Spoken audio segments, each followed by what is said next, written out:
আলেমরা কিভাবে ঐক্যবদ্ধ হবেন শেষ কথা বলে শেষ করছি, খুব গুরুত্বপূর্ণ। This is the punching line. এদিকে তাকান। ঐক্য হবে দুইটা পদ্ধতিতে। একটা হচ্ছে কমন গ্রাউন্ড নিয়ে, বেসড অন কমন গ্রাউন্ড। যেমন ধরেন আমরা নামাজ কায়েম করতে চাই, জামাত ইসলাম এই কথার উপর একমত আছে না নাই? নামাজ কায়েম হোক, একমত না জামাত ইসলাম? হেফাজত একমত না? ইসলামী আন্দোলন একমত না? তাবলীগের ভাইয়েরা একমত না? পীরের মুরিদেরা একমত না? আপামর তাওহীদি মুসলিম জনতা একমত না? তাহলে নামাজ কায়েম করতে হবে, নামাজ কায়েম করতে হবে এই কমন গ্রাউন্ডে আমরা সবাই একমত, ঠিক কিনা? যাকাত আদায় করতে হবে, সবাই একমত, ঠিক কিনা? কথা নাই, কথা নাই। যাকাত আদায় করতে হবে, সবাই একমত, ঠিক কিনা? নারীদের পর্দা করতে হবে, শালীন পোশাক পরতে হবে, একমত সবাই, ঠিক কিনা? বৈষম্য বিরোধী বাংলাদেশ চাই, সবাই একমত, ঠিক কিনা? Meritocracy, meritocracy.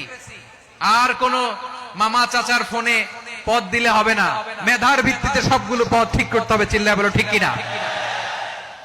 আমরা একমত না? স্বাধীনতা সার্বভৌমত্বের প্রশ্নে আমরা সবাই একমত, ঠিক কিনা?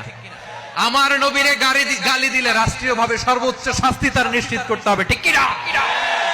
এরকম 10টা কমন গ্রাউন্ড আমাদেরকে, 1 2 3 4 5 10, এই 10টা কমন গ্রাউন্ডে আমরা সবাই এক। এই ইউটিউবার, এই যে ইউটিউবার, এই এদিকে তাকাও। 10টা কমন গ্রাউন্ডে আমরা সবাই এক।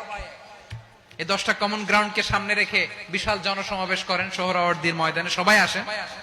জামাত ইসলাম, হেফাজতে ইসলাম, ইসলামী আন্দোলন, পীরের মুরিদ, তাবলীগ, খেলাফত মজলিস, সবাই একসাথে হন। তাহলে সবাই জানবে যে এই 10টা বিষয় আমরা একমত। বলেন, এই ঐক্যতে আপনার দরবার যাবে? দরবার নষ্ট হবে? আপনার দল নষ্ট হবে? আপনার আকীদা নষ্ট হবে না?